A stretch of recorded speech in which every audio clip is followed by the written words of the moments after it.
Fourth question जो ले रहा हूं आज मैं, फोर्थ क्वेश्चन वो क्या है, tan पाई बाय 8 की वैल्यू निकालो। tan पाई बाय 8 का मतलब tan 22.5 डिग्री भी हो सकता है। tan 22.5 डिग्री भी हो सकता है, ये ध्यान रखना। अच्छा, अब दोनों में से कैसे निकालेंगे वो समझते हैं। ऐसे भी लिख सकते हैं कि tan 22.5 डिग्री निकालो, मतलब वो किसी भी तरीके से मैनिपुलेट करके आपको एक क्वेश्चन दे सकता है कंफ्यूज करने के लिए। जब आप देखोगे तो आप खुद सोचोगे यार 22.5 कैसे निकाले। तो मैं इसके ना 2-3 अलग अलग तरीके बता रहा हूं सॉल्व करने के, आपको जो आसान लगे आप उस मेथड से करना। सबसे पहले tan पाई बाय 8 को मैंने ऐसे लिख दिया sin pi by 8 divided by cos pi by 8, क्योंकि मुझे बचपन में ये सिखाया गया था कि tan थीटा जो है वो sin theta upon cos theta होता है, मतलब 10th क्लास में तो sin theta upon cos theta होता है। तो कोई बात नहीं, मैंने क्या किया, अगले स्टेप में cos पाई बाय 8 से ऊपर भी मल्टीप्लाई कर दिया और cos पाई बाय 8 से नीचे भी मल्टीप्लाई कर दिया। ऐसा करने से कोई फर्क तो नहीं पड़ा, सेम ही तो टर्म चल रही है, tan पाई बाय 8 को ही मॉडिफाई करके लिखा है। अब मैंने क्या किया, 2 ऊपर मल्टीप्लाई कर दिया sin पाई बाय 8 और 2 नीचे मल्टीप्लाई कर दिया, इसमें भी कोई फर्क नहीं पड़ा, सेम चल रहा है। देखो ये 2 cos थे, मैंने cos स्क्वायर लिख दिया, इससे ज्यादा कुछ नहीं है।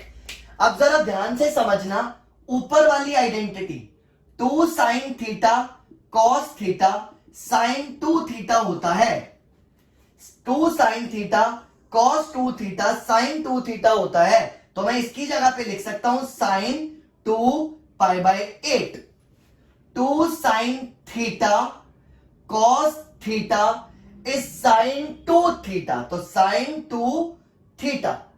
और नीचे वाला कैसे बना रहे हैं देखो, cos 2 theta is equal to 2 cos square theta minus 1, तो 2 cos स्क्वायर थीटा की वैल्यू आ गई 1 प्लस cos 2 थीटा।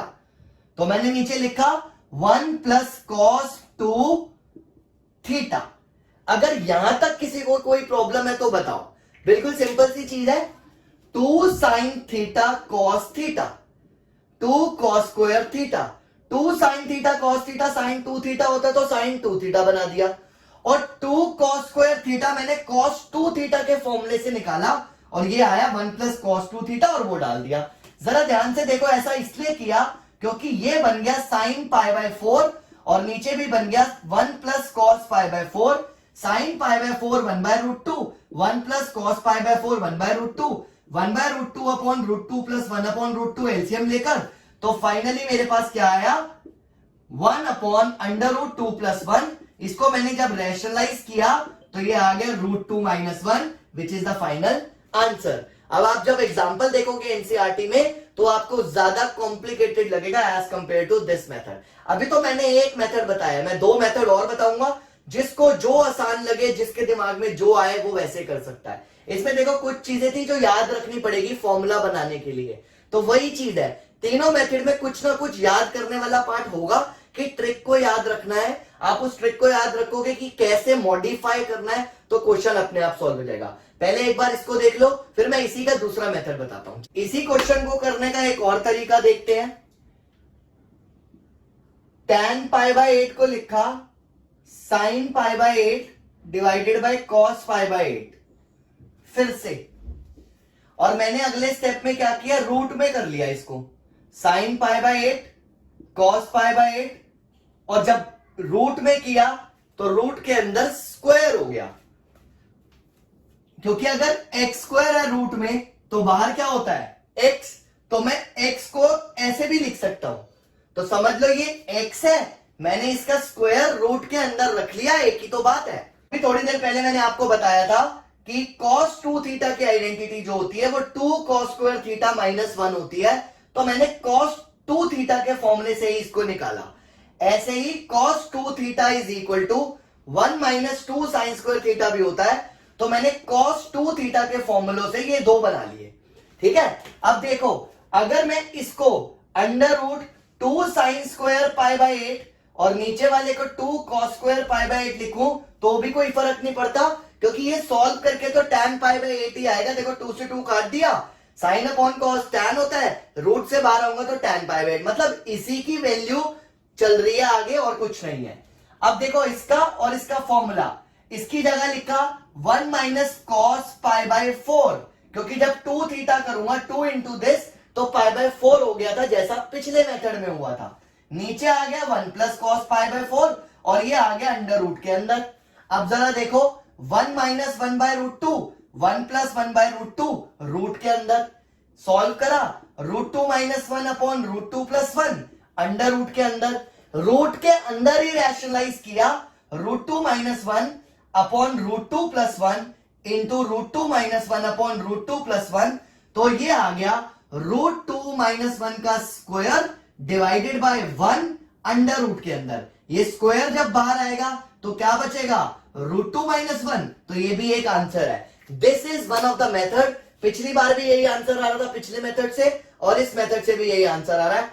आपको जो दिमाग में आए, मेरे हिसाब से मुझे ज्यादा आसान ये लगता है, क्योंकि देखो 2 sine square theta 2 cos square theta लिखा, दोनों फॉर्मूले बनाए, रैशनलाइज किया और आंसर आ गया। करना वहां पे भी था और कुछ नहीं है।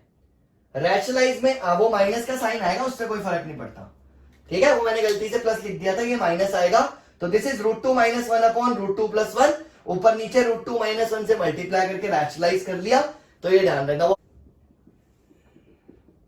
इसी को करने का एक और तरीका भी होता है।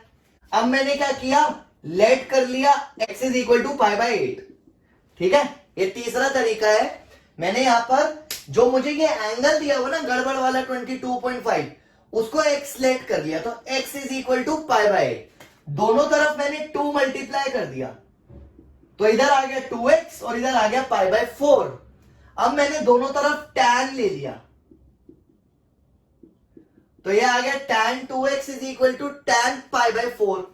अब देखो tan 2x की मुझे आइडेंटिटी पता है, वो मैंने आइडेंटिटी लगा दी, 2 tan x upon 1 minus tan square x, tan 2 theta की आइडेंटिटी लगा दी। और tan 45 मुझे पता है 1 होता है, क्रॉस मल्टीप्लाई किया, 2 tan x is equal to 1 minus tan square x, ये लिख लिया। अब इसके बाद जब मैं इन दोनों को ऑपोजिट साइड पे लेके जाऊंगा तो tan square x plus 2 tan x minus 1 is equal to 0 बन जाएगा। देखो इन दोनों को जब मैं ऑपोजिट साइड पे लेके जाऊंगा तो ये tan स्क्वायर x पॉजिटिव हो गया, 2 tan x ऑलरेडी पॉजिटिव था, 1 पॉजिटिव था, उधर जाके नेगेटिव हो गया।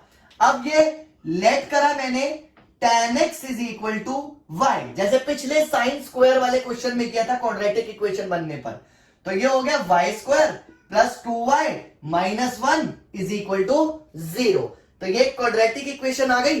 फिर से आप कोई भी मेथड लगा के इसको सॉल्व कर सकते हो। अब इसकी मिडिल टर्म स्प्लिटिंग नहीं होगी, तो इसको हमें क्वाड्रेटिक रूल से सॉल्व करना पड़ेगा। मैंने d लिखा b स्क्वायर माइनस 4ac, यह आ गया 4 माइनस 4 इंटू 1 इंटू माइनस 1, यह आ गया 4 प्लस 4 विच इज 8, तो रूट d निकला 2 under root 2।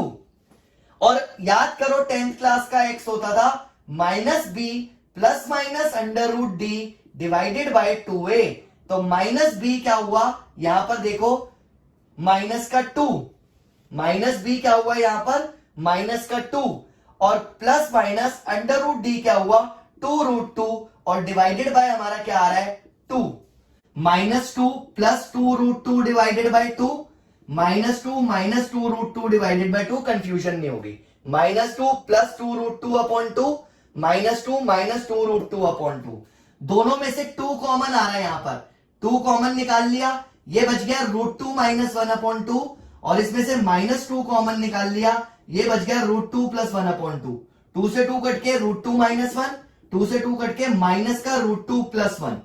Since important point, since pi by 8 22.5 होता है, इसका मतलब फर्स्ट क्वाड्रेंट, और फर्स्ट क्वाड्रेंट में सारी ट्रिग्नोमेट्रिक रेशियोज पॉजिटिव होती हैं, इसलिए ये नेगेटिव वाला आंसर इग्नोर कर दिया जाएगा और आंसर आ गया रूट 2 माइनस 1, दैट्स इट।